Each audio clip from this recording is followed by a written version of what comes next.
जैसा कि आप सभी जानते हैं कि वर्तमान में पोस्ट मैट्रिक स्कॉलरशिप का कार्य चल रहा है और विद्यार्थियों के नवीन पंजीयन करने की तिथि समाप्त हो चुकी है। अब बारी है सभी संस्थाओं को छात्रवृत्ति स्वीकृत करने की।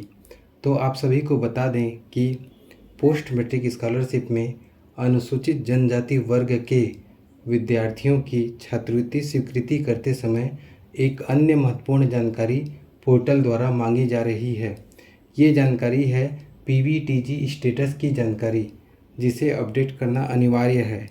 अपडेट नहीं करने की स्थिति में छात्रवृत्ति स्वीकृति की कार्यवाही पूरी नहीं हो सकती, चूँकि स्कॉलरशिप का कार्य पूर्णतः ऑनलाइन होता है, जिसके कारण इसे समय सीमा में पूरा किया जाना आवश्यक है। तो यदि आप एसटी वर्ग के विद्यार्थी हैं तो यह कार्य जल्द से जल्द कीजिए। आइए जानते हैं इसे विस्तार से कि ऐसी स्थिति में एसटी वर्ग के विद्यार्थियों को क्या करना है। जैसा कि आप इस स्क्रीन पर देख रहे हैं कि पोर्टल द्वारा एक मैसेज शो किया जा रहा है। इस मैसेज के द्वारा पोर्टल एसटी वर्ग के विद्यार्थियों की पीवीटीजी स्टेटस अपडेट करने को कह रहा है। इस अपडेट को प्रोसेस एप्लीकेशन के स्टूडेंट कॉर्नर मेनू से अपडेट करना है, लेकिन यह कार्य स्टूडेंट को नहीं करना है, इसे संस्था द्वारा अपडेट किया जाना है, लेकिन यह जानकारी विद्यार्थियों से संकलित की जानी है। यदि आप पीवीटीजी के बारे में नहीं जानते हैं तो संक्षेप में बता रहा हूँ। पीवीटीजी का मतलब पर्टिकुलरली वुलनरेबल ट्राइबल ग्रुप होता है, जो कि विशेष रूप से कमज़ोर जनजाति समूह होते हैं। इसके अंतर्गत छत्तीसगढ़ में 7 प्रकार के पीवीटीजी पाए जाते हैं। ये पीवीटीजी स्क्रीन पर दिखाए जा रहे हैं। आपको इन्हीं पीवीटीजी ग्रुप में से जो भी आप पर लागू होता है उसका चयन करना है, लेकिन बात आती है कि वह जानकारी संस्था तक जल्द से जल्द कैसे पहुंचेगी। इसके लिए ही ये प्रयास किए जा रहे हैं। संस्था द्वारा स्कॉलरशिप स्वीकृति के समय यदि पीवीटीजी को यस किया जाता है तो पीवीटीजी की श्रेणी क्रमशः अबुझमारिया, बैगा, हिल कोरवा, कमार, बिरहोर, भुंजिया और पांडो आदि पोर्टल द्वारा शो की जाती है, जिसमें से किसी एक का चयन करना होता है। इसी तरह यदि संस्था द्वारा पीवीटीजी को नो किया जाता है तो पोर्टल द्वारा कोई जानकारी नहीं मांगी जाती। तो एसटी वर्ग के विद्यार्थियों को करना क्या है? उन्हें गूगल फॉर्म की सहायता से जानकारी देनी है। यह गूगल फॉर्म विद्यार्थियों को उनके व्हाट्सएप ग्रुप में और कॉलेज की वेबसाइट में मिल जाएगी। ध्यान रहे, यह गूगल फॉर्म को सावधानी से और सही भरना है और जहाँ तक हो सके एक ही बार भरनी है।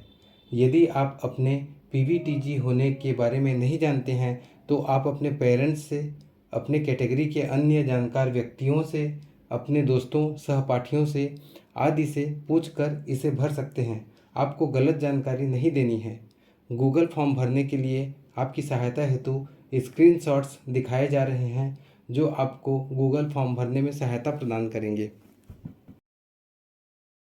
सर्वप्रथम आपको स्टूडेंट नेम वाले फील्ड में अपना नाम टाइप करना है। यह नाम same to same post matric scholarship form में आपने जैसा भरा है वैसा ही होना चाहिए, या हम यह भी कह सकते हैं कि आपके आधार कार्ड में जैसा नाम लिखा है सेम टू सेम वैसा नाम होना चाहिए। इसी तरह एप्लीकेशन आईडी में वह नंबर टाइप करना है जो आपकी पोस्ट मैट्रिक स्कॉलरशिप फॉर्म में लिखा है। स्टूडेंट आईडी यह भी पोस्ट मैट्रिक स्कॉलरशिप फॉर्म में दिया है, सेम टू सेम वही लिखना है। मोबाइल नंबर फील्ड में वह मोबाइल नंबर देना है जो आपके स्कॉलरशिप फॉर्म में आपने दिया है। इनमें किसी प्रकार का अंतर पाया जाने पर यह प्रक्रिया बाधित हो जाएगी और आपको छात्रवृत्ति नहीं मिल पाएगा।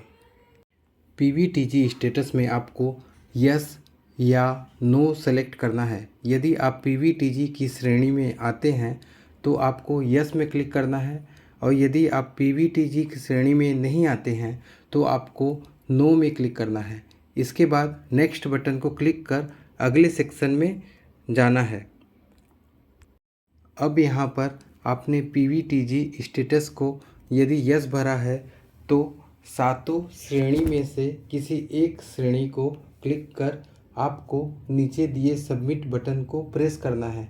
और यदि आपने पीवीटीजी स्टेटस में नो भरा है तो आपको इस स्क्रीन पर दिखाए अनुसार सबमिट बटन को क्लिक करना है। नो करने पर पीवीटीजी श्रेणी डिस्प्ले नहीं होगी, केवल आपको सबमिट बटन को क्लिक करना है। दोनों ही स्थिति में जैसे ही आप सबमिट बटन को क्लिक करते हैं तो स्क्रीन पर your response has been recorded का मैसेज आएगा। यहाँ पर आपका कार्य पूर्ण होता है।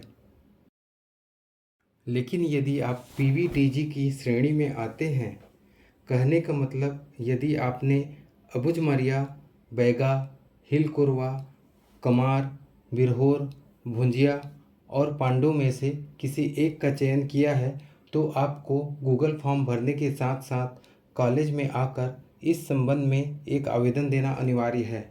और यदि आप एसटी वर्ग की हैं और पीवीटीजी की श्रेणी में नहीं आते, आपने पीवीटीजी स्टेटस में नो को सेलेक्ट किया है तो आपको कॉलेज आकर आवेदन देने की आवश्यकता नहीं है। यहाँ पर यह बता दें कि अलग अलग संस्था स्तर पर इस कार्य हेतु अलग अलग प्रोसीजर अपनाया जा सकता है। यह व्यवस्था डिग्री कॉलेज में पढ़ने वाले विद्यार्थियों के लिए है। कृपया अन्य कॉलेज वाले यह गूगल फॉर्म न भरें। धन्यवाद।